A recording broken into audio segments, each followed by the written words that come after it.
மீண்டுமாய் எல்லோருக்கும் இனிய உற்சாக காலை வணக்கம். ஞாயிற்றுக்கிழமை இன்று சிறப்பு நாளோடு இணைகிறோம். 16ஆம் தேதி மார்ச் மாதத்தில் நகர்கிறோம். மூத்தோர் மாண்பு போற்றும் சிறப்பு மாதத்தில் எங்களுடைய ஒருங்கிசைவை வலியுறுத்தும் சிறப்பு ஆண்டில் ராஜினி அவர்கள் இதெல்லாம் திருப்பி சொல்வார்கள். சிறப்பாக இன்றைய நாளை அனுபவிக்கிறோம். இன்று எல்லா நிகழ்ச்சிகளும் ஒன்று விடாமல் எல்லாமே சிறப்பாக இருக்கிறது. 8:30 இரவு நேரம் உதிப்பூக்களினுடைய விவாத மேடை, 5:30க்கு சிறப்பு குழந்தைகளின் அழகிய மலர்களின் பொன்மாலை பொழுது, 4 மணிக்கு எதிரும் புதிரும் விவாத அரங்கம் மற்றும் 12:45க்கு சுடர் ஓய்பி கிளப்பினுடைய 2வது புதிய வாரத்தினுடைய அறிமுகங்கள். அதில் சிறப்பு குழந்தைகளும் இந்த முறை பங்கு பெற்றுகிறார்கள். 7 பேர்கள். நீங்கள் விரும்பினால் அனுபவிக்கலாம். அவர்களுடைய சிலருக்கு ஆனாவே முதல் எழுதுகிறார்கள், சிலர் எழுதுவார்கள். அவர்களையும் நீங்கள் காணலாம். மற்றும் எளியோர் நிகழ்ச்சிகள் சரியாக 10 மணி அளவிலே எளியோர் யோகாவுக்கு ஆயத்தமாகலாம் என்ற நம்பிக்கை இருக்கிறது.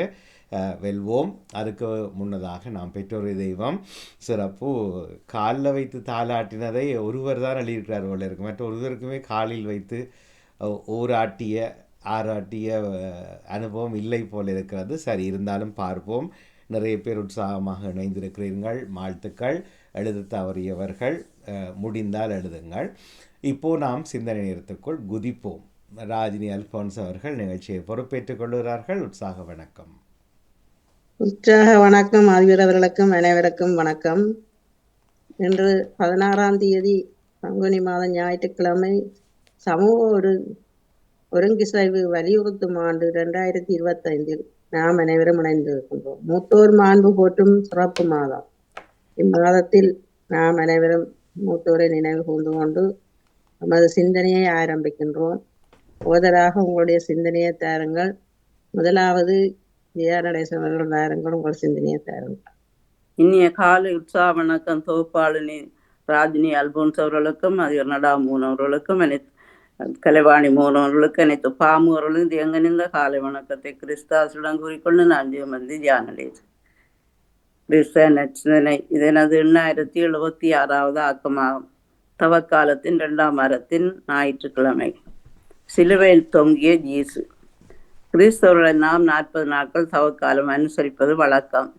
திருவிளைவாட்டு ஆண்டின் புனித காலமாகிய இந்த தவக்காலத்தின் இயேசுவின் துன்பங்களையும் பாடுகளையும் நினைவுகூறும் இத்தருணத்தில் கிறிஸ்துவின் சிலுவையை மையமாக கொண்டு சில சிந்தனைகளை உற்று நோக்குவோம். கடவுளாட்சி பற்றிய நற்செய்தி இயேசு நம் மக்களுக்கு அறிவித்தார். ஒரு புதிய வாழ்க்கை முறையை தழுவுமாறு மக்களுக்கு அவர் அழைப்பு விடுத்தார்.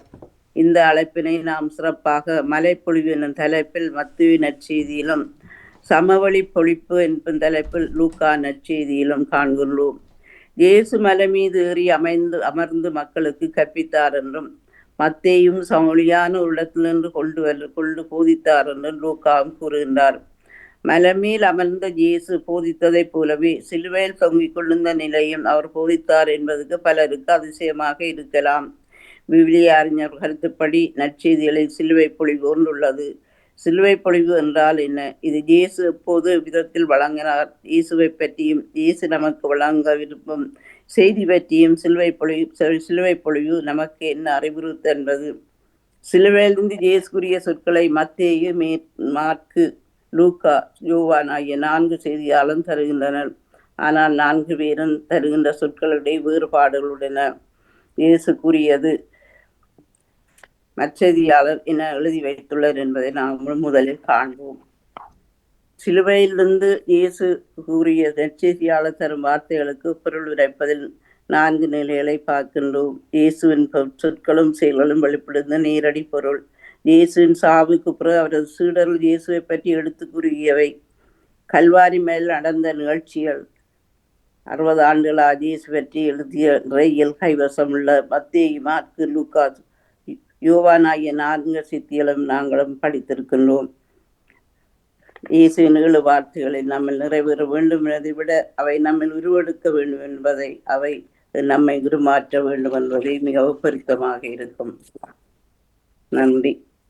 பாடுகளின் பாதையிலே இயேசுவ மகன் ஊர்வலமும் பாவங்களின் பாரமெல்லாம் திருச்சிலுவை வடிவல்லவோ மக்களுக்காய் இறங்கி நின்றார் மக்கள் மனம் இறங்கவில்லை பக்கமெல்லாம் பறந்ததம்மா பார்த்த கண்கள் சிவந்ததம்மா பாடுகளின் பாதையிலே தேவமகனூர்வலமோ பாவங்களின் பாரமெல்லாம்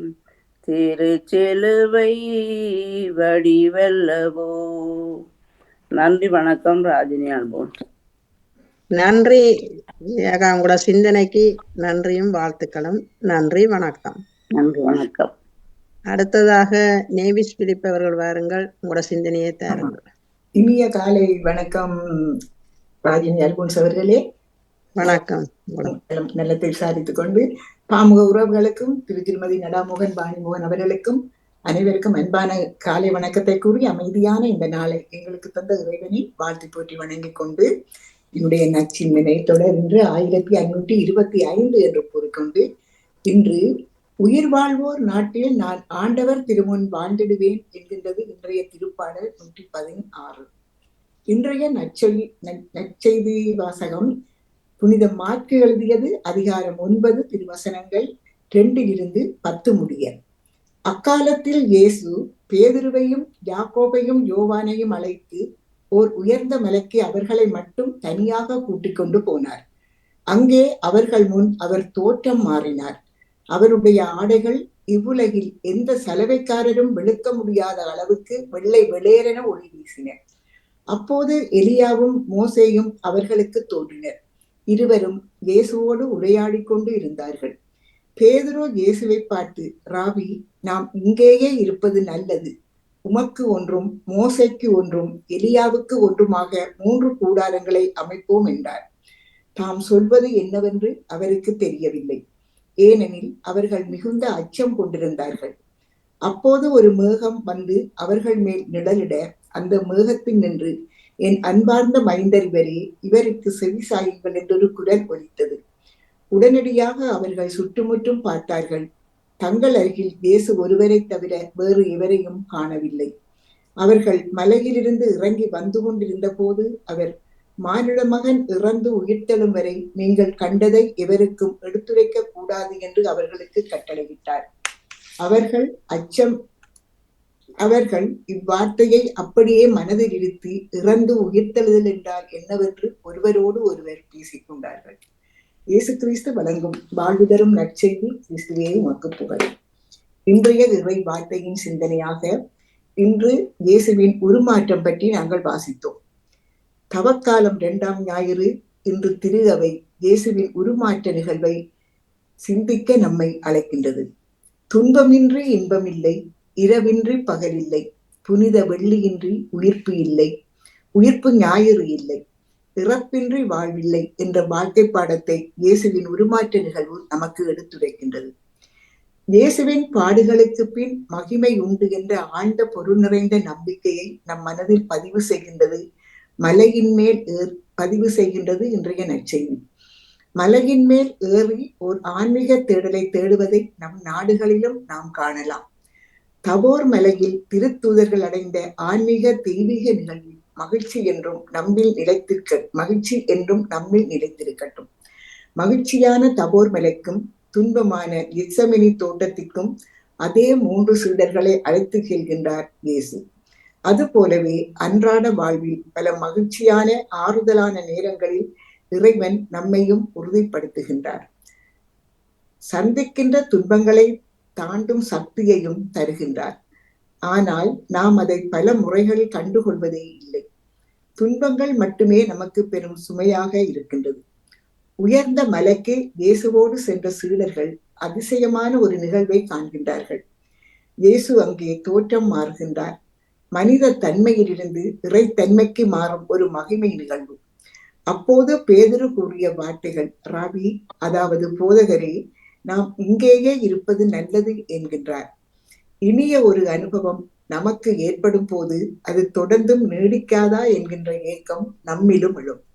அதாவது கடவுளோடு நம்மை இறுக பிணைத்து இணைக்கின்ற ஒன்றிப்பு அனுபவம் நமக்கு கிடைத்தால் அந்த மகிழ்ச்சி நிறைந்த மகிமையான தருணம் தொடர்ந்து நீடிக்க வேண்டும் என்பதே நமது எதிர்பார்ப்பாகவும் இருக்கும். ஆனால் இந்த இறை அனுபவத்தை நம் அன்றாட வாழ்க்கை சூழமைவுக்குள் கொண்டு வர வேண்டும். மலை உச்சியில் பெற்ற இறை அனுபவம் சமதளத்தில் பகிரப்பட வேண்டும். நாம் பெறும் அனுபவங்கள் நமக்குள்ளே பூட்டி வைக்காமல் பிறருக்கும் பகிரப்பட வேண்டும். இறைவனை அறியாமல் வாழ்ந்து கொண்டிருக்கும் நாம் இத்தவ காலத்தில் விழிப்படைந்து புது மாற்றம் பெற்று புது மனிதராய் வாழ இறையருளை தினமும் வேண்டுவோம் என்று கூறிக்கொண்டு, தந்தை தாயும் நீயே போற்றி, அரணியாளும் இறையே போற்றி, சிந்தை குளிர அருள்வாய் போற்றி, இதமை தாழ்த்தி வாழ்த்த போற்றி, தந்தை தாயும் நீயே போற்றி, தரணியாளும் இறையே போற்றி, சிந்தை குளிர அருள்வாய் போற்றி, சிரமே தாழ்த்தி வாழ்த்த போற்றி. இறைவா உன்னடி சரணம், இறைவா உன்னடி சரணம், இறைவா உன்னடி சரணம்.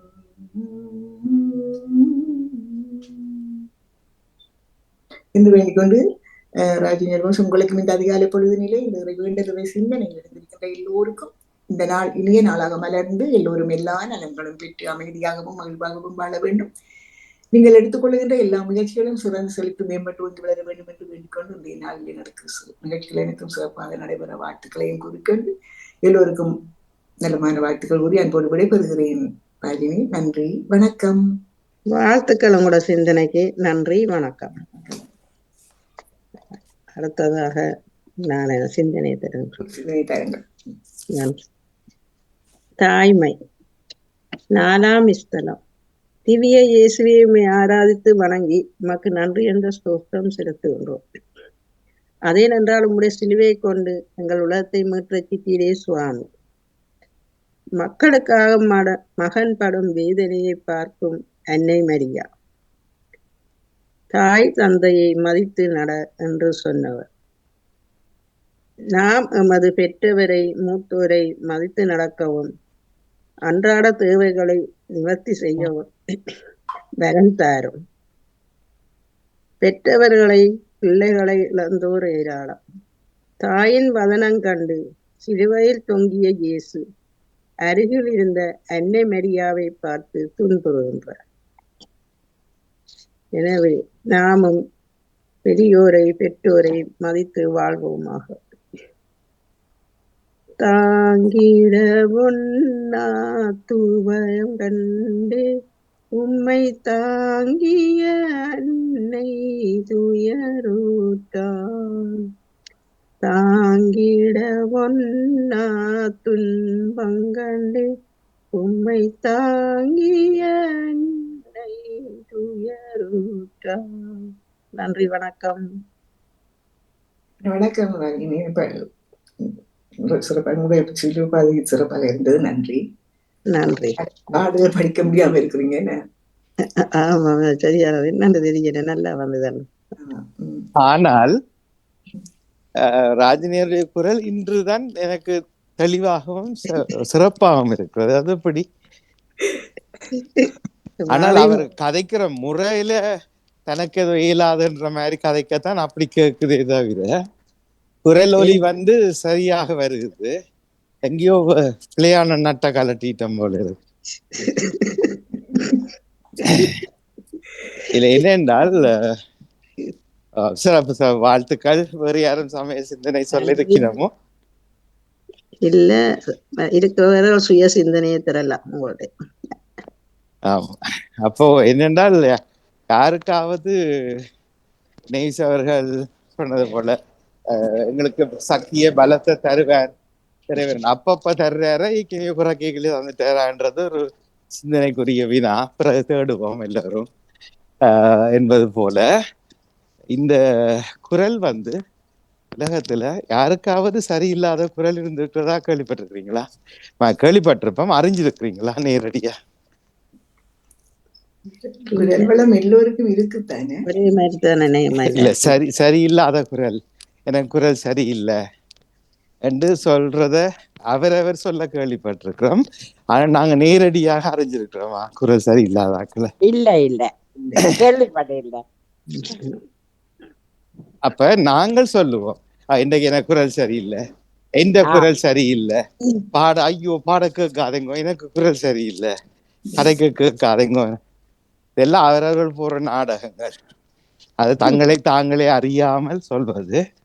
கதைக்கின்ற பாணி என்றொன்று இருக்கிறதல்லோ, அதாவது அந்த நடை, கதையை நாங்கள் வெளிப்படுத்தும் விதம் இருக்கிறது அல்லவா, அதுதான் ஒருவரை இன்னும் சிறப்பாக ஆக்கும். மற்றும்படி கடைசி வரைக்கும் குரல் சரியில்லாமல் ஒருவர் பிறக்கவே இல்லை. குரல் வராத அடிப்படையிலே குரலை வராத ஒருவர் என்று ஒருவரும் இல்லை. ஆனால் எங்களுக்கு பேச வராது என்று பலரை காண்கிறோம். பேச வராது, என் பிள்ளை பேசாது, என் அம்மா பேச மாட்டார். ஆனா அவருக்கு குரல் இருக்கா இல்லையா? இருக்குது, குரல் இருக்குது. நிச்சயமாக அதை அசைக்க தெரிகிற, அதை வெளிப்படுத்துகிற தெரிகிற ஒரு ஆற்றலை நாம் சுயமாக பெற்றுக்கொள்ற அந்த மனிதன் கூட பேச முடியும். இதுக்கெல்லாம் வைத்தியம் தேவையில்லை. ஆனால் இந்த சமயவாதிகள் சும்மா சொல்லி விட்டுருவார்கள், அதெல்லாம் சரி வராது, இந்த சாதகம் எழுதுறாங்க, இவங்களெல்லாம் போய் இவங்களை மடக்கி விட்டுருவாங்க. இனி நீங்க கதைக்கு இயலாது, உங்களுக்கு பிடித்தா இனி சொல்லுவினம், அல்லது மருத்துவம் செய்து பார்க்கலாம், சரி வந்தா சரி, இல்லையண்டா இல்லை, இதுக்கு 10 லட்சம் 20 லட்சம் 50 லட்சம் வேணும் என்று சொல்லி வியாபாரிகள் வந்து விடுவார்கள். அவே என்னுடைய சிந்தனை, எல்லோருக்கும் குரல் இருக்கிறது. அதை வெளிப்படுத்துகிற விதத்தை நாம் ஆற்றலை பெற்று எங்களை வளர்த்து கொள்வது முக்கியம். நன்றி. சரி, தொடர்வோம். இனிய சிந்தனைகளை கேட்போம். பேசுங்க, எல்லாரும் பேசுங்க. அன்றைக்கு ஏதாவது ஒன்றை பேசுங்க, அல்லது உங்களே பேசுங்க, என்னாலும் செய்யுங்க. வணக்கம் எல்லாருக்கும். வணக்கம். வணக்கம். வகுப்பில் இருக்கின்ற ராஜினி அல்போன்ஸ் அவர்களுக்கும் என்ற குரல கொஞ்சம் சிக்குது தான், ஆனால் நல்லா இருக்கு, எனக்கு பிடிச்சிருக்கு. உற்சாகமான வணக்கம். என்னுடைய சிந்தனை இன்றைய மனதில் வந்தது, ராஜினி என்று அந்த பாடி போட்டு மோகனா அதிபர் சொன்ன மாதிரி நல்லா இருந்தது. இன்றைக்கு அந்த வித்தியாசமா கேட்டுக்கொண்டே இருக்கலாம் என்றதுக்கு ராஜினி நினைப்பாட்டிட்டார். அப்ப அது மாதிரியான அந்த விஷயத்துல இருந்தால் இந்த சிந்தனை தொடங்கினது. எப்படி எல்லாம் ராஜினி உண்மைக்கு நினைச்சிருப்பா, இந்த பாடலை நான் நல்லா பாடுவேனே, இன்றைக்கு வேற நல்லா பாட முடியுது அந்த குரல்ல, அது ஒவ்வொருத்தருக்கும் தெரியும், அது எப்படி அதுக்கு மேல பாட முடியாம இருக்கிற சந்தர்ப்பங்கள் தெரியும். அது மாதிரி உண்மைக்கு மனசுக்கு கவலைப்பட்டிருப்பா. அதுபோல எங்கள்கிட்ட நிறைய விஷயங்கள் இருக்கும். எப்படி என்றால், சில சாப்பாடு பக்கத்துல ஒரு தண்ணியோ ஒரு டீயோ வைப்போம், எப்பயாவது ஒரு நாள் தவறுண்டு ஊத்துண்டுடும், அது கை கெட்டினது வாய் கெட்டலையே என்று சொல்லி அதை நாங்கள் அந்த நேரம் மனசுக்கு ரொம்ப கவலைப்படுவோம். பக்கத்துல இருக்கிறவர் அதை தருவாருன்னு எதிர்பார்க்க முடியாதானே.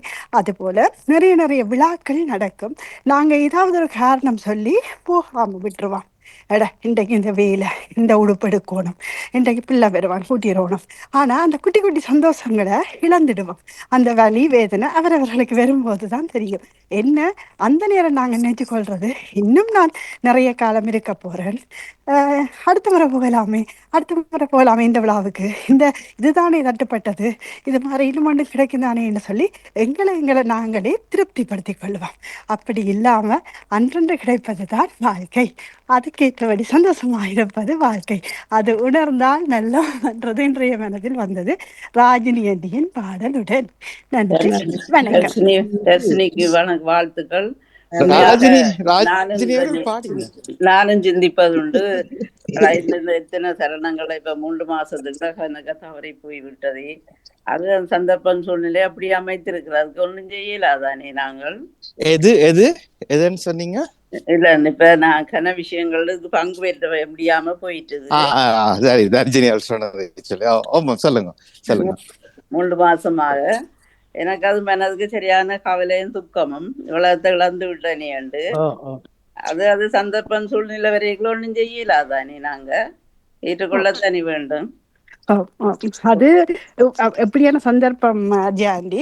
ஆனா எங்களுக்கு நிறைய சந்தர்ப்பங்கள் இருக்குது. ஒரு பிள்ளை என்னால முடியும், குட்டிக்கொண்டே விடத்தான் முடியும், விட்டால் மட்டும் போதும். என்னால் அந்த சந்தர்ப்பத்தையும் அந்த அழகான அனுபவத்தையும் உணர முடியும் என்றால் அதுக்கான சந்தர்ப்பங்களை நாங்கள் உருவாக்கி கொள்றதும் இல்லை.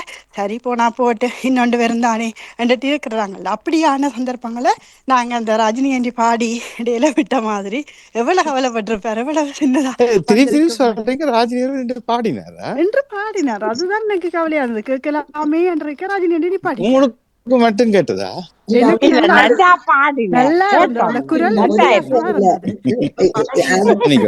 அப்ப எனக்கு மட்டும் கேட்கவில்லையா? சரி, நீங்க குறிப்பிட்டு சொன்னப்பதான் எனக்கு ஆரம்பத்தை படிச்சு இப்ப 2வது வரி படிக்க வேணும். நான் என்ன குறைச்சி படிக்கிறேன், 2வது வரியை படிச்சுதான் நான் ஆரம்பத்தை சரி.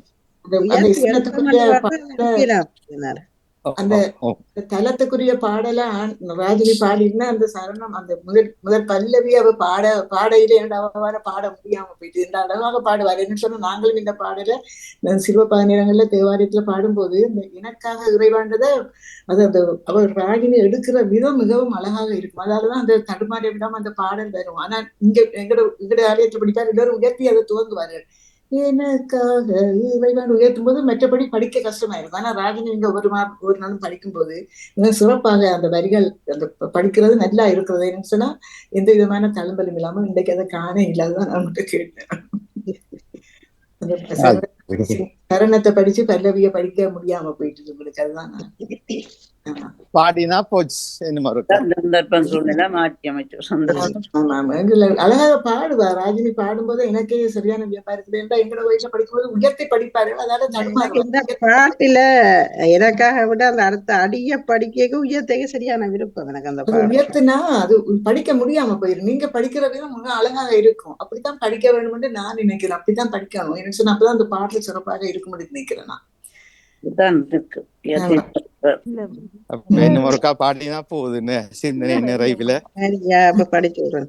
எனக்காக இறைவா எனக்காக இடர்பட வந்தீர், எனக்காக துயர்பட வந்தீர், எனக்காக. அப்படித்தான் படிக்கணும். கோயில உயர்த்தி படிச்சுடுவாங்க, அப்ப படிக்க முடியும்.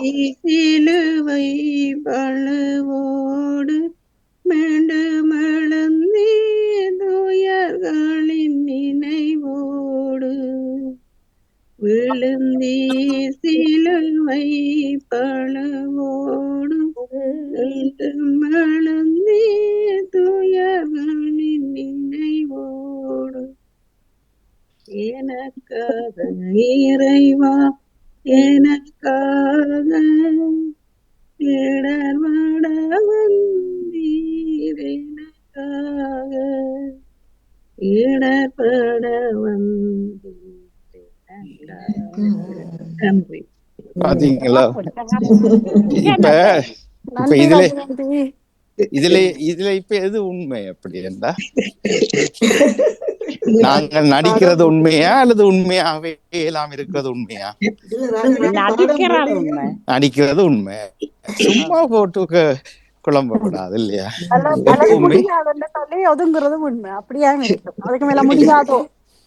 வாழ்க்கையில எல்லா இடத்துலயும் எங்களால முடியும். எவ்வளவு முடியும், எப்படி முடியும் என்றது வேற கதை. எல்லாராலும் முடியும். நாங்களே போட்டு கொடுத்துடுறது. எனக்கு இல்லாம இருக்குது, இன்றைக்கு இயலாது, எனக்கு சரி வராது, இப்படி இந்த தொய்வுகளிலிருந்து வெளியே வர வேண்டும். முயற்சி செய்யறது இல்ல, செய்யறது. அது என்ன முயற்சி? புதுசா ஒரு குரல் வருது, சொல்லு வருது. தர்ஜினி அவர்களும் ஜெயராஜ் அவர்களும் சொன்ன அந்த சிந்தனை வந்து நான் நினைத்தால் செய்யலாம். இப்ப இப்ப லண்டன்ல எல்லாம் என்ன தெரியாது ஜெர்மனியை பற்றி. இப்ப எங்கள்கிட்ட ஓரளவுக்கு நாங்கள் கஷ்டப்படாமல் வாழ்றோம், ஓரளவுக்கு என்னாலும் வாழ்றோம் இல்லையா. லண்டன்ல வந்து டயலர் ரைடுன்ற ஒரு டாக்ஸி சர்வீஸ் இருக்குது. அது மூத்தோர்களுக்கும் இயலாதவர்களுக்கும் தான் கூடுதலாக இயங்கும். அரசாங்கம் பாதி பணம் அவர்களுக்கு கொடுக்கும், மீதி பணத்தை நாங்கள் கொடுப்போம். ஏறி இருந்தால் லண்டன் முழுக்க எந்த நேரமும் போய் வரலாம். பாதுகாப்பான ஓட்டுநர்கள். இரண்டு அவர்கள் வந்து இந்த அரச பகுதியோட இயங்குற நிறுவனங்கள் இவியல். அப்ப தேவைப்பட்டால் சரி, பக்கத்துல மனைவியோ கணவனோ இல்லையண்டா என்ன இப்ப பிரச்சனை. பொதுவாக பிள்ளைகள் இருந்தும் உதவ மாட்டார்கள், இருந்தும் பிரயோசனம் இல்லை. அப்ப உடனே இதை தூக்கி, ஆனா அதுக்கு செலவாகிருமே, அதுக்கு காசு போயிருமே, ரெண்டு முழுசினம் வேண்டா அவுட். என்ன சர்வீஸ் டயல் ரைடு. இப்ப டாக்ஸி மாதிரி டயல் ரைடு. டயல்ன்றது நீங்க டயல் பண்றது, ரைடுன்றது போறது, ஓடுறது. அப்ப நீங்கள் டயல் பண்ணினால் நாங்கள் ஓடுவோம். அப்ப முதல்ல புக் பண்ணி வைக்கிறது, இத்தனை மணிக்கு இறக்கி விடுங்கோ, இந்த ஏத்துங்கோ, இத்தனை மணிக்கு திரும்பி வந்து இறக்கி விடுங்கோ. சரி, சரியா. அது வந்து துணையும் போக்குவரத்தை தனியாக செய்ய முடியாத நிலையில் இருக்கிற எவருக்கும் அது பொருந்தும். நினைக்கிறேன் ஜெர்மனியில கூட உங்களோட கிரைஸுக்குள்ள இருக்குன்னு நினைக்கிறேன். இல்ல பிரைவேட் இல்ல. இப்ப பிரைவேட்டா நீங்கள் ஒரு டாக்ஸியை பிடிக்கல, இங்க மினி கேப் பண்ணும் இருக்கு. அதுக்கு வந்து ஒரு இடத்த போறதுக்கு 100 யூரோண்டா, இவர்களிடம் போனீங்கன்னா 50 யூரோ அல்லது அதை விட குறையத்தான் நடப்பார்கள். ஏன்னா அது அரசாங்கத்தின் ஒரு அதுல முதல்ல நீங்க பதிஞ்சு வச்சிருக்கணும் உங்களோட பேரு. அப்ப நீங்கள் கால் பண்ண உடனே ஹலோ ஜியா நடேசன் என்று சொல்லுவார்கள். அங்க தெரியும், அந்த நம்பர்ல தெரியும். நீங்க சொல்றது இங்க வந்து டாக்ஸிக்கு எங்களோட நகரத்துல இருக்கிற டாக்ஸிக்கு இல்ல, இதுக்காண்டு சொல்லி எங்களுக்கு ஒரு இந்த ஆஸ்பத்திரிக்கு அங்கேயும் போறதுக்கு கொண்டு ஒரு சின்ன ஒரு வேன் மாதிரி விடுவார்கள். அதற்கு நாங்கள் பதிஞ்சு வச்சிருந்தா அவை கனகாசு எடுக்க. அதுதான் ஆஸ்பத்திரிக்கு மட்டுமா? சித்தப்பா விட்ட போயிட்டு வரையில 15 கிலோமீட்டருக்குள்ள போற இதுக்குள்ள நாங்க எந்த இடத்துலயும் இறங்கலாம். இதுதான் இங்க இருக்கு. நான் நினைக்கிறேன் ஐரோப்பிய நாடு முழுவதிலும் இருக்கு. என்னன்னு சொன்னா ஆபேட்சா மக்களுக்கு இந்த பள்ளிக்கூட பஸ் தானே அந்த நேரத்துக்கு போறது, அந்த மணித்தியானக்கம் எங்களுக்கு 2 மணித்தியானத்துக்கு இருக்கான்னு சொன்னா அவர்கள் கஷ்டம் பண்றதுக்காக இப்ப அதுக்கு ஆக்கள் வந்தா போகுது. இப்ப அது இப்படி ஒரு இதை இப்ப நான் நினைக்கிறேன் ஒரு 5 வருடம் 10 வருடங்களுக்குள்ள 5 வருடங்களுக்கு மேல செய்திருக்கிறார்கள். அப்படி அந்த ஓட்டுநர்களுக்கு முறையான சம்பளம் கிடைக்கும். ஆனால் பயணிகள் எங்களுக்கு மிக குறைந்த விலையில் அரசாங்கம் உதவி செய்யும். அத சரி, அதுவும் ஒரு வயது எங்கட இடத்துல ஞாயிற்றுக்கிழமையில மட்டும் அந்த பஸ்கள் ஓடுறது, டாக்ஸி ஓடும். அப்ப நாங்க அந்த ஸ்டாப்ல நின்று அவர் இடங்களை நிப்பாட்டி ஏற்றிக்கொண்டு போவார்கள். சின்ன வேன் தான், இடம் ஆக்கள் இல்லாம நிறைய ஆக்கள் இருந்தேன்னு சொன்னா அவர் சொல்லுவாரு, நான் உங்களுக்கு டாக்ஸி அனுப்பி விடுறோம்னு சொல்லி எங்களுக்கு டாக்ஸி அனுப்பிவாரு. நாங்க அந்த ஒரு குறிப்பிட்ட பஸ் அடுத்த பஸ் ஸ்டாண்டு அந்த எடுக்க வேண்டிய பஸ் ஸ்டாண்ட்ல போய் இறக்கி விடுவார்கள். அது நாங்க ஃப்ரீ தான் அது எங்களுக்கு. அப்போ எனக்கு ஒரு கேள்வி ஒன்று இருக்குது. அந்த நீங்க சொன்னீங்க 100% வேலைக்கு அவைக்கு பணம் அரசாங்கம் உதவி செய்யும். அப்போ அந்த வேலை செய்பவர் வந்து வேலை செய்கிறாரா, சேவை செய்கிறாரா? அவர் சேவை இல்லை, அந்த நிறுவனம் தான் சேவை. இப்ப நீங்கள் வைத்தியசாலை போறீங்க, இன்சூரன்ஸ் காசு கட்டுது, நீங்கள் உங்களுக்கு தான் அது சலுகை கட்டினபடியா. ஆனா அங்க வேலை செய்யறவருக்கு முழு சம்பளம், அவருக்கு சேவை செய்ய இல்லை. அதுதானே அப்ப எங்கள்ல பலர் பதியும் இடத்தில் பதிந்து மொழிபெயர்ப்பாளர்களாகவும் ஒவ்வொரு உதவிகள் செய்யும் இடத்தில் இந்த இடத்தில் போய் அப்படின்னா முழு வேலை பணி இல்ல. நான் இது ஏற்கனவே கேட்டு நான் உங்கள்ட்ட கேள்வி, யாரும் முழு சேவை செய்கிறாங்களோ உலகத்துல கண்டிருக்கிறீங்களோ? இது ஒரு முறை இதே சிந்தனை கொஞ்சம் காலத்துக்கு மேல கேட்டிருந்தேன் நான். அதே மாதிரி நாங்க ஒருவருமே அடிப்படை சம்பளம் கிடைக்காமல் தெருவுக்கு வர மாட்டார்கள். ஆனால் இப்ப மற்றவருடைய வரி பணத்திலோ என்னவோ அரசாங்கம், அரசு சார்பு அற்ற ஏனைய நிறுவனங்கள் இவர்களுக்கான ஈடுகட்டளை கொடுக்கும். அப்ப சேவையாளர் நீங்க யாரு சொல்றீங்க? இதைத்தான் ராஜினி அவரிடம் ஒரு சேலஞ்ச் பண்ணி ஜெயரடிசன் போன்றவரிடம் கேட்டிருந்தேன் நான், உங்களோட ஃபாதர் மேருக்கு சம்பளம் இல்லையோ, அவ தங்கட முழு காசு எடுக்கணுமோ இல்லையோண்ட இல்லைன்னு போட்டு ப்ரூவ் பண்ணுங்க கொண்டு இந்த வரைக்கும் வாழ கொண்டு வரையில் சம்பளம் கொடுக்கணும். அவைக்கு முழுவதுமா வாழ்க்குரிய காசு கிடைச்சுத்தான் இங்க எங்களுக்கு முந்தைய எங்களோட நிகழ்ச்சியில 10 வருஷத்துக்கு முன்ன நிகழ்ச்சிகள் ஸ்பான்சர் பண்ணி செய்த ஒரு தேவாலயம், கிறிஸ்தவ இல்லாத சபை, அதனுடைய பாஸ்டர் அவர் 24 மணித்தியாலம் தொண்டு செய்பவராக தன்னை காட்டிக்கொண்டார் மனைவியோடு சேர்ந்து. அது பாது எங்கட இதோட வராது. அது இல்ல பொருங்களன் அவரே எல்லோரும் சொல்வார்கள், தந்த சுக துக்கங்களை மறந்து பிள்ளைய மனசிய விட்டுட்டு எல்லாம் ஓடி ஓடி எங்களுக்காக வருவார்கள் என்று. அவர் 2 பேருக்கும் தலா 3000 6000 பவுண்ட் மாத சம்பளம் குறிப்பிட்ட தேதியில் அவற்றை பேங்க்ல போய் விழும். அவர் அதை வாங்கி கொண்டு அவர் சேவையை தொழிலாக செய்கிறார். சரி, அதையேதான் நான் கேட்டு, நான் எந்த ஒரு மனிதனும் இப்ப இல்ல ஜியாடி மனைவிக்கோடும் திருப்பி இன்றைக்கு குழம்பாதீங்க, தலைப்பல்ல, எனக்கு நிரூபியுங்கோ. நிறைய பேருக்கு இது தெரியாது. நீங்க நினைக்கிறீங்க நீங்க கொடுக்குற காணிக்கையில அவர் வாழ்றாருன்னு. இந்தியாவில இருந்து கிடைக்குது தானே, இதைத்தான் நான் முதல் கிடைக்குது. ஆனா திருமணம் செய்யாத ஃபாதர்ஸ் தான் கத்தோலிக்க ஃபாதர்ஸா இருக்கிறோம். யாரா இருந்தாலும் ஒரு தொழில் செய்பவர். இப்ப அநேகமாக ஜெர்மனியில கேட்டா அநேகமான ஒரு அளவுக்கு படிச்சுட்டு இலங்கையிலிருந்து வந்தவர்கள் செய்கிற முதல் தொழில் அல்லது இப்பவும் தொழில், நாங்கள் நர்ஸா இருக்கிறோம்னு போய் சொல்லுவினோம். அவன் நர்ஸ் இல்ல, மூத்தோர்கள் பராமரிப்பு நிலையத்துல அவர்களை பராமரிப்பாளர்களாக வேலை செய்யணும். சரியா? ஆனா அவர்கள் தங்களை நேர்காணல் செய்ய வரும்போது சொல்வார்கள், நான் சேவையாகவே இதை செய்து கொண்டிருக்கிறேன், எனக்கு பெரிய மன மகிழ்ச்சி, எனக்கு ஆறுதல். ஒரு கீரைக்கறியும் இல்லை. அவர்களுக்கு முன்னேற சம்பளம் விழுகுது. அப்படி என்றால் போனா இவர்கள் அப்ப சேவையாளர் கௌரவிப்புக்கு உள்ளாக்க மாட்டேன் இல்ல, கடைசி வரைக்கும் இல்ல. இப்ப 27 பேருக்கு வாழ்நாள் சாதனையாளர் விருது கொடுத்தார்கள். அதுல 3 பேரை தவிர மிச்ச அத்தனை பேருமே காசுக்கு கலை வடிப்பித்தவர்கள். பிள்ளைகளுடைய பெற்றோருடைய காசை வச்சு 2வது வீடு 3வது வீடு வாங்கினவர்கள். இவர்களை நாங்கள் சேவையாளர் விருதுக்கு கொண்டு வந்து விருது கொடுக்கிறோம். சரியா? நான் ஊடகத்தில் சம்பளம் வாங்கவில்லை 36 வருஷம், எனக்கு காசு இல்லை. சரியா? நான் என்ன கதைக்க வரையில எனக்கு வடிவா விளங்கும் எது சேவை. எங்கட இழக்கிறது, எங்கட காசை போட்டு செய்யறது, எங்கட நேரத்தை இழந்து செய்யறது தான் சேவை. இது அடிப்படை சம்பளம் பின்பக்கமா வரும். நாங்கள் அறிவிலிகளாக என்ன செய்வோம் என்றா, அவ சேவைதான், அந்த குடும்பமே சேவை வாழ்க்கை தான். என்னென்ன வீட்டு பில் எல்லாம் கட்டுப்படுது, மோர்கேஜ் எல்லாம் கட்டுப்படுது. பின்பு நாங்களும் கொஞ்சம் வாழ்த்துறோம் தானே, பணிகள் மென்மேலும் தொடர இல்ல மாத்திராக்கள் அப்படி விருது கொடுக்குற நிறுவனங்களுக்கே மண்டைக்குள்ள ஒன்றும் இல்லை. அவரு சும்மா பசப்புக்காக கூப்பிட்டு விருது கொடுக்கறது இல்ல. அவரு அதை ஏதோ தாங்களும் செய்யணும், 10 பேருக்கு விருது கொடுக்கணும் என்பதற்காக கூப்பிட்டு விருது கொடுப்பாரு. இப்ப தொடங்கின கதைக்கு வருவோம். சரியா? ரஜினி அவர்கள் சொன்னதை போல என்ன காரணம், ஏன் அந்த நிகழ்வுகளுக்கு போகவில்லை? போக்குவரத்து பிரச்சனையா, உதவி இல்லையா என்று சொல்லிச்சுன்னா நான் சொல்றேன் இருக்குது. இது ஊரல்ல யூரோப், இது ஊரல்ல யூரோப். ஊர்ல என்ன இருக்குன்னு எனக்கு தெரியாது, தெரிஞ்சாக்கள் சொல்லுங்க. ஊர்ல எல்லாம் இருக்குன்னு நினைக்கிறேன். சிடிவி பஸ்ஸும் இருக்குமோ ஓடுதுன்னு நினைக்கிறேன் எல்லா வளத்தாரையும். இப்ப வீட்டுக்கு வீடு ஓட்டோல வந்து வீட்டுக்குள்ள படியில ஏத்திட்டு போ. ஆட்டோ இல்ல, ஓட்டோ. ஆட்டோ இந்திய தமிழ். அது பிள்ளை, அது பிள்ளை. அட்டைய போடுறது ஆட்டைய போடுறதுன்னு கேட்கிறாங்க.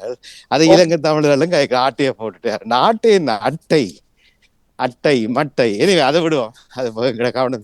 அதே போல ஜெயரண்டேசன் அவரிடம் தனக்கு கை வலி தாங்க முடியாது, நடக்க முடியாது, ஆனால் ஒரு நிகழ்வு நடக்குது, என்னால போக முடியலைன்னா ஏன் போக முடியல, போகணும் என்ற ஒரு முடிவு எடுத்தா எப்படி போறதுன்றது பிறகு சிந்திக்கலாம். நாங்க போறதுக்கான முடிவையே எப்படி போறது என்று சிந்திச்சுட்டே தவிர்த்து விட்டுருவோம். சரியா? அது ஒன்று நீங்க பதில் சொல்லுங்க. 2வது கதை எனக்கு வாழ்க்கையில ஏற்பட்டது.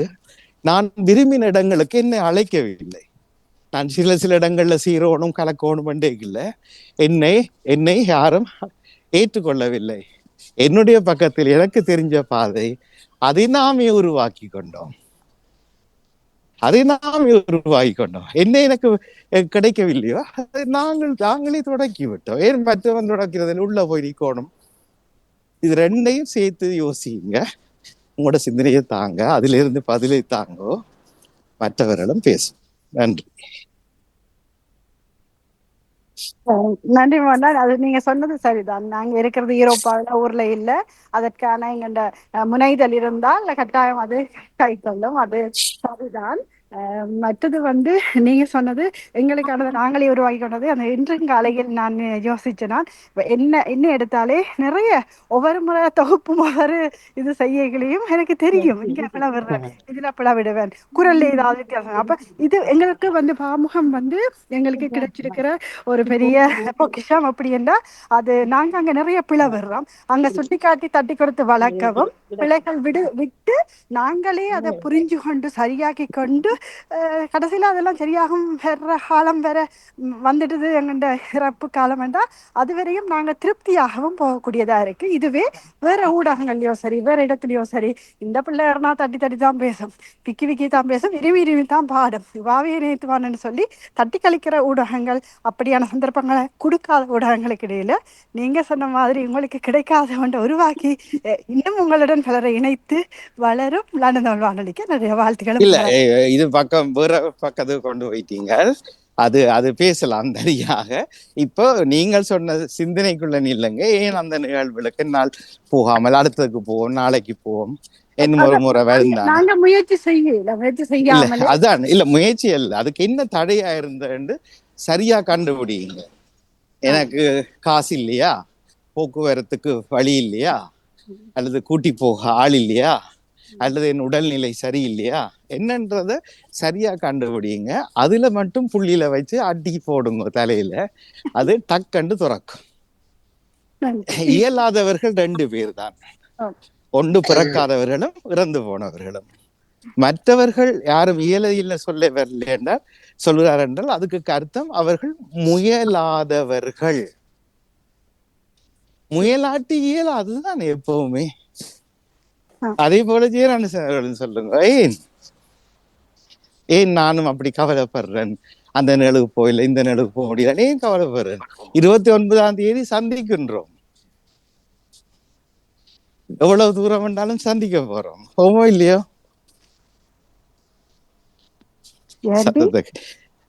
தூங்கி விட்டார். சரி, பேசுவாருன்னு நினைக்கிறேன். சரி, இது பற்றியோ அல்லது உங்கள் வேறு சிந்தனைகள் இருந்தால் கூட சொல்லுங்க. ஒரு அம்மா வர்ற ஒரு நிகழ்வுக்கு 5 படியங்கள், சொந்த பிள்ளைகள். ஒரு நிகழ்வுக்கு சேர்ந்துட்டார். எப்படி வந்தேன்னு கேட்க, யாரோ ஒரு தடவை இறக்கிட்டு போனவில்லை. யாரோ ஒரு தடவை பிள்ளைகள் பிஸி. பிறகு போகிறதுக்கு கொஞ்சம் முன்ன நிக்கிறா வாசல்ல. என்ன பிளான் கேட்க, இல்ல யாரோ பக்கம் யாரும் போவீனமே. 5 பிள்ளைகள் இல்ல, 5ல ஒன்றை தவிர 4 வேலை செய்துகள் இல்ல, வீட்டை வச்சு சமைச்சு போடுறீர்கள் இல்ல என்று கேட்க, அதை விடுங்க போனா, நீங்க வேறு யாரும் இருந்தா இந்த பக்கம் சொல்லுங்கன்னு சொல்லி. இது கிட்டடியில் நடந்தது, எங்க நாட்டார் கதம்பத்தில் நடந்தது. பிறகு வேறு யாரோட ஏற்றி விட்டது. சரியா? அது வேற. அது அந்த அம்மா ஏதோ அவங்க காரோட தெரியும், ஏதோ சிக்கல்ல காரை விட்டுட்டா, புருஷனோட கொஞ்சம் கோவம், வீட்டுக்குள்ள சவால் விட்டுட்டா போல இருக்குது, காரத்தோட மாட்டேன்னு, அதனால கார் எடுக்க இல்லை. இதுகளெல்லாம் உடனே என்ன செய்யணும்? 5 மகன் மேரையும் மேவி நான் வாழும் போதுதான் அந்த பிள்ளைகள் எனக்கு பின்னால வருகிறது. எல்லாருக்கும் வசதி இருக்குது, எல்லாருக்கும் துணை இருக்குது, அநேகமானவர்களுக்கு பிள்ளைகள் இருக்கிறார்கள். ஐரோப்பா நாடு இல்லாதவர்களுக்கும் வசதி கொடுக்குது. நாம் மட்டும் முயல்வதில்லை. அவை நாளைய மேட்டர். 2வது சிந்தனையில சரி, நாளைக்கு விடிய சூரியன் உதிக்குமோ உதிக்காதோன்னு கேள்வி தேவையில்லை. நான் மூச்சு விடுவேன விட மாட்டேன்தான் கேள்வி. என்ன எல்லோரும் நடாமன்னு அழைப்பார்களா? இல்லாட்டி பொடி என்று அழைப்பார்களான்னு தெரியாது நாளைக்கு விடிய. அப்ப இன்றைக்குத்தான் வாழ்க்கை. நாளைக்கு இருந்தால் வாழ்வோம், இல்லை என்றால் அவுட். ஆனா இன்றைக்கு வாழ்க்கை இருக்கு இல்ல கைக்குள்ள. இன்றைக்கு அப்படி இருந்தாலும் ஜூன் 21 வரைக்கும் பொன்மாப்படுதலுக்கு இடம் எடுத்துட்டோம். எங்களுடைய நம்பிக்கை தானே. நான் இல்லாவிட்டாலும் இன்னும் ஒருவர் செய்வார் என்ன. நன்றி. இந்த கதையை வச்சோன்னு மற்றவர்கள் வாய முடிவிட்டார்கள். எல்லாரும் ஒருக்க குரல் தாங்க. யார் யார் இப்ப ரோட்ல இருக்கிறோம்? நான் இதை மூடிட்டு பாக்கெட்ல வச்சிருக்கீங்க பாருங்க, இப்ப தெரியுது. ஏன்னா கைய விசிக்கி கொஞ்சம் குளிருது, வெயில் தான், நல்ல வெயில். அப்ப பாக்கெட்டுக்குள்ள போட்டுட்டு கைய ஜாக்கெட் பாக்கெட்டுக்குள்ள வச்சுன்னு வந்தேன். இங்கேயும் வெயில் இருக்குது, நல்ல குளிர்.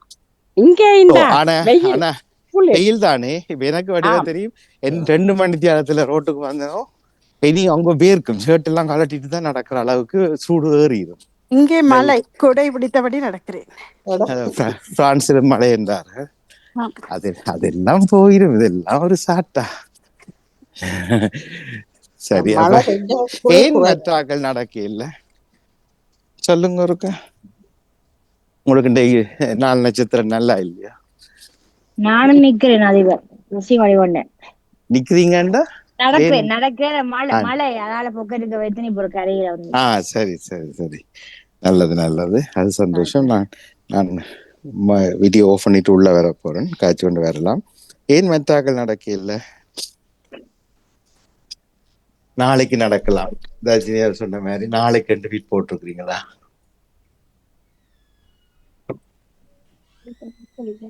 நீங்க சொன்ன மாதிரி நாளைக்கு எழுமினா தானே நடக்கலாம். நடக்கிறேன்னு இல்ல, ஆசைப்பட்ட பானை கூட சாப்பிடல, அது இல்லையா? ஆனா இன்றைக்கு சாப்பிடலாம் இல்ல, அதைத்தான் நான் கேட்கிறேன். எல்லாரும் நாங்க பிறக்க முன்னமே தெரிஞ்ச கதை. நாளை என்பது இல்லை, இன்று மட்டுமே உண்மை. அவை நன்றே செய், அதை இன்றே செய், அது உன் விருப்பப்படி செய், இது விரும்பியது செய்யன்னு சொன்னார்களோ இல்லையோ?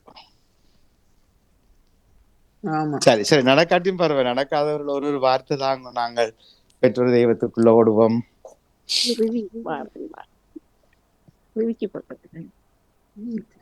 இன்று சிந்தனைகள் தந்த நேவிஸ் பிலிப் அவர்களுக்கும் ஜியானடேசன் அவர்களுக்கும் ராஜினி அல்போன்ஸுக்கும் நன்றியும் வாழ்த்துக்களும்.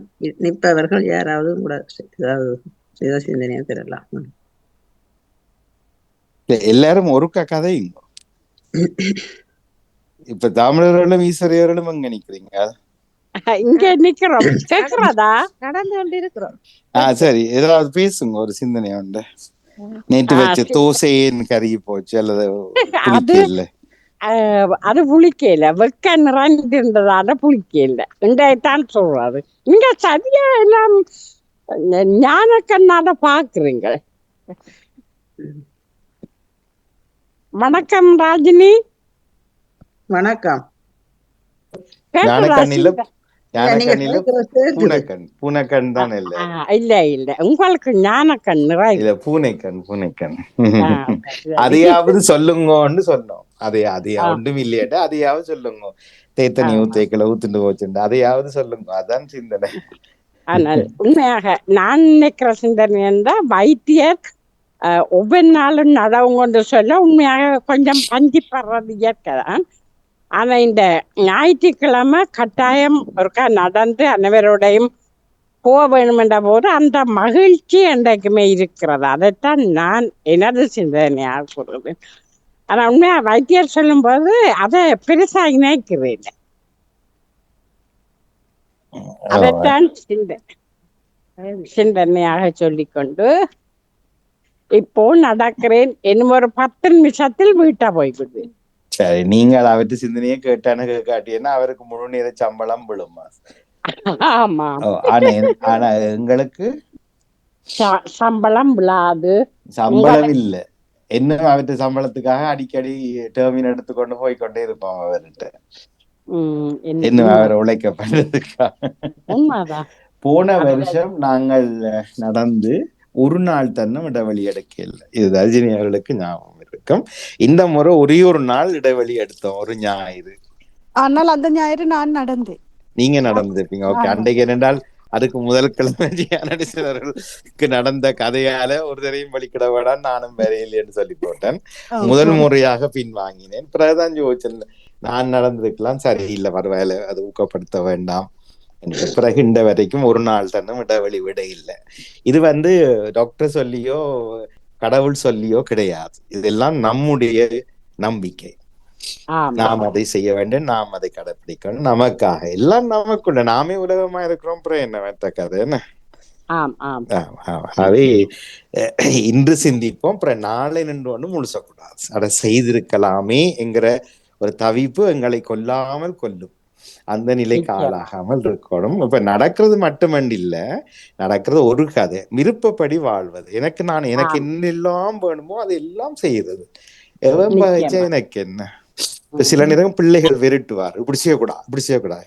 அடப்போய்யா, அடப்போங்கம்மா, நீங்களும் உங்களோட வாழ்க்கை, இது எந்த வாழ்க்கை என்று போட்டு நாங்கள் விரும்பினபடி இதை செய்து முடிக்கணும். பின்னாளில் வருந்த கூடாது. ஆமாம். சரி, வேறு யார்? அப்ப ஜெசி அவர்கள் சொல்லுங்க ஒரு சிந்தனை. உங்களுக்கு என்ன அப்பத்துக்கு போட்டோமா, புளிச்சுதா இல்லையா? மற்றவர்களை மறுமுறை சொல்லுங்க. நான் 2 நிமிடத்துக்கு கலையத்துக்குள் வந்து விடுவேன். பெற்றதையும் தொடங்கும். சிந்தனை நேரத்துக்கு நட மட்டும் இல்லை, கலைக்கோணும்.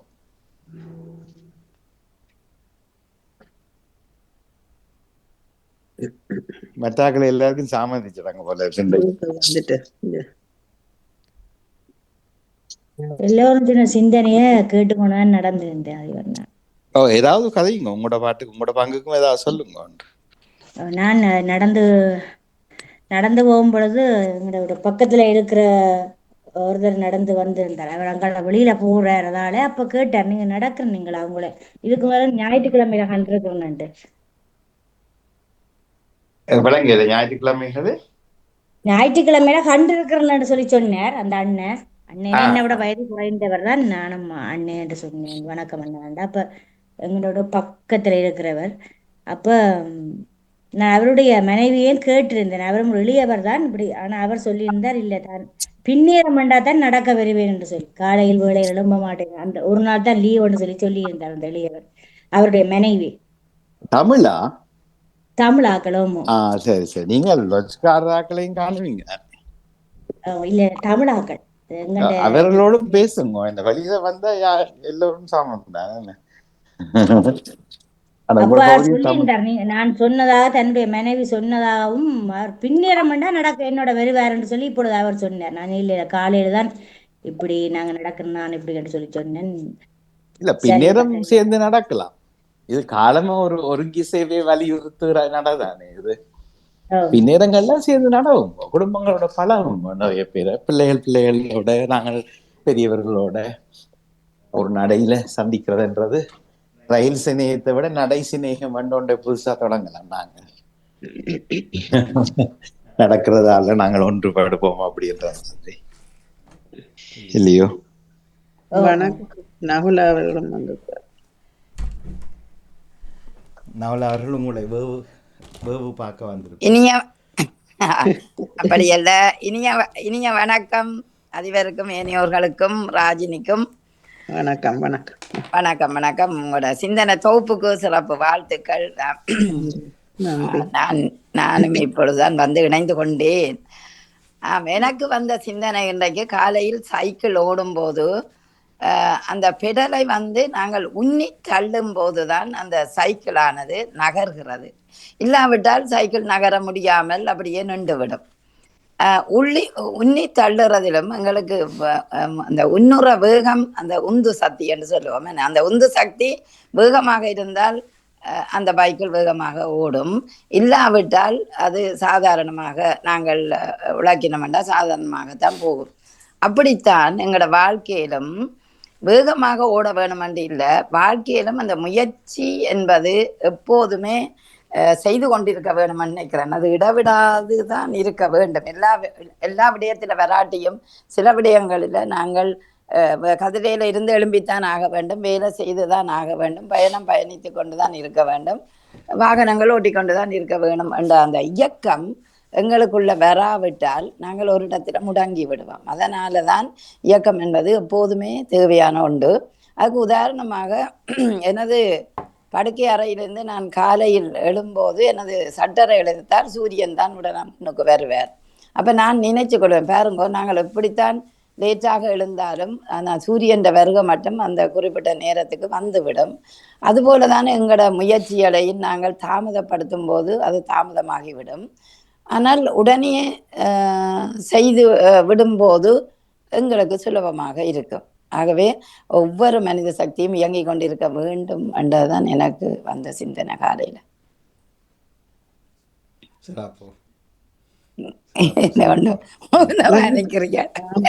ஆனால் உங்களுடைய சிந்தனை சிறப்பு. ஆனால் நிஜ வாழ்க்கையில் பொதுவாக நம்மில் பலர் மற்றவன் பெடலையில் அமுக்கிறோம்.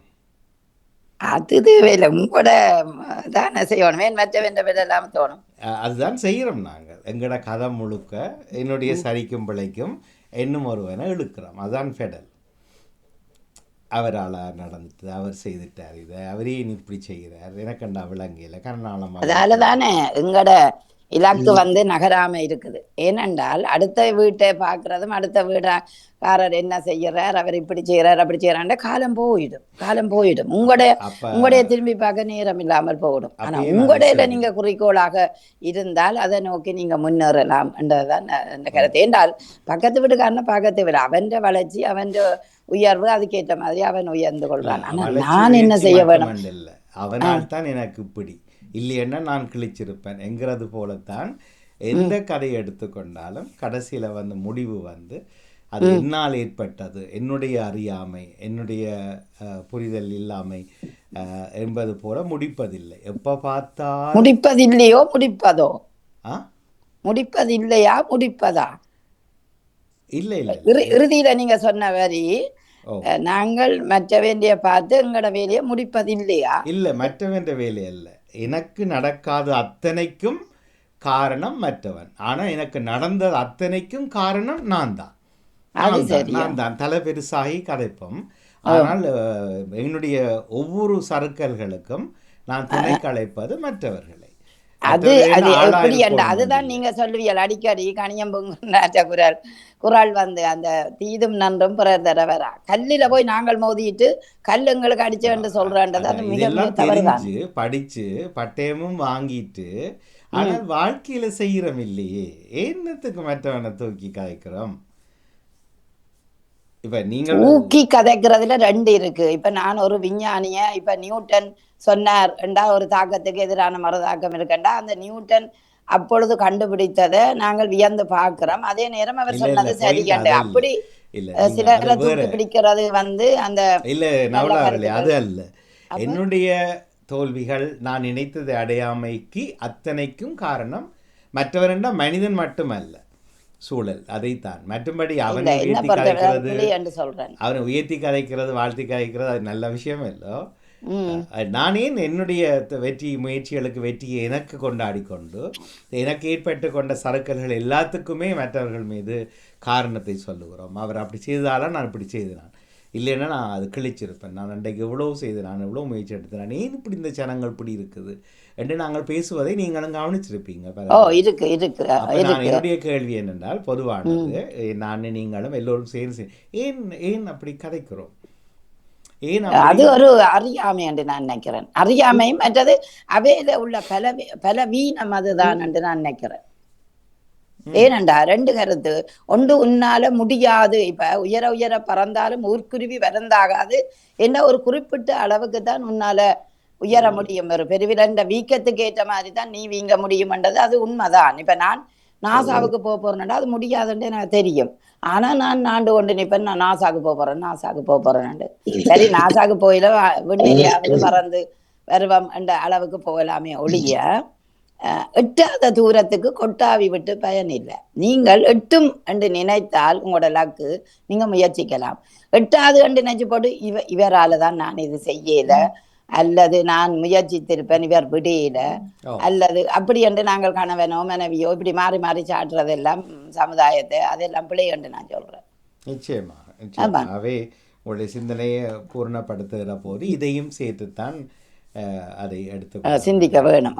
நிச்சயம் நிச்சயம். மகிழ்ச்சி. சூழல் எப்போதும் எனக்கு சாதகமாக இருக்காது. காரணம், இருண்ட வானத்தை பார்த்து கொண்டு நான் என் வேலையை செய்ய முடியாது. பெய்யும் பனியை பார்த்து கொண்டு நான் எனது வேலையை செய்யாமல் இருக்க முடியாது.